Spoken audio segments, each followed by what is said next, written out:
আপনি একটি বিমানে করে কোথাও যাচ্ছেন, যদি একটা সময় জানতে পারেন যে আপনার ফ্লাইটটি কয়েক বছর ধরে আকাশে উড়ছে, তখন আপনার ভিতরে কী সৃষ্টি হবে? ঠিক এমন একটা ঘটনা নিয়ে হাজির হলাম যা আপনারা শুনলে অবাক হয়ে যাবেন। তো দেরি না করে চলেন আজকের ভিডিওটি শুরু করি। 4 আগস্ট 1932 মালয়েশিয়ার ফ্লাইট 412 কুয়ালালামপুর থেকে আমেরিকায় যাত্রা শুরু করে। বিমানে 57 জন যাত্রী সহ কোনো ঝামেলা ছাড়াই আকাশে উড়ল। 7 ঘন্টা পর অবতরণ করার কথা ছিল, কিন্তু বিমানের কোনো খোঁজ পাওয়া যায়নি। মালয়েশিয়া ও আমেরিকার কন্ট্রোল রুমের রাউটারে কোনো সিগন্যাল পায়নি।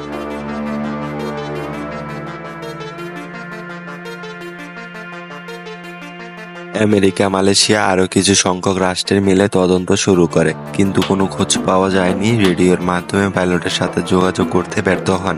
বিমানটি আকাশে উড়া অবস্থায় হারিয়ে যায়। বিমানের কোনো একজন লোকের বার্তাও মিলল না।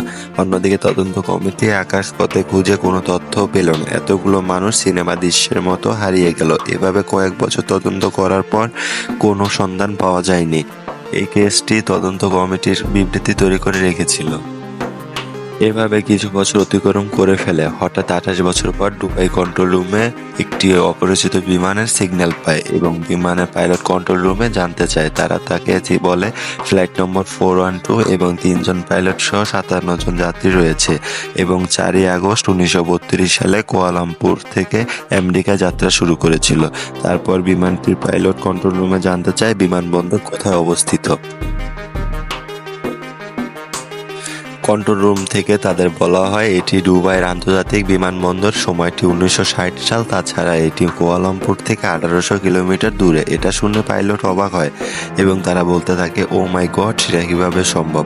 তারপর কন্ট্রোল রুমে বিমানটিকে নামার অনুমতি দেয়। তারা বিমানটিকে ল্যান্ড করার জন্য কাছাকাছি চলে আসলে পাইলটরা অবাক হয়, বলতে থাকে তারা কোন ঘুরে চলে আসছে, এখন সবকিছু আমাদের থেকে অদ্ভুত। তাই তারা আবার সিদ্ধান্ত নেয় এখানে তারা ল্যান্ড করে না। তারা মাটির ঠিক কাছ দিয়ে যায়, জানালা দিয়ে একটা চিঠি ফেলে দেয় এবং তারপর তারা আবার আকাশে অবতরণ করে এবং এরপর বিমানটির আর কোনো খোঁজ পাওয়া যায়নি। তদন্ত কমিটি অনেক খোঁজাখুঁজি করে, কোনো সন্ধান পায়নি। এইভাবে হারিয়ে যায় ফ্লাইট নম্বর 412।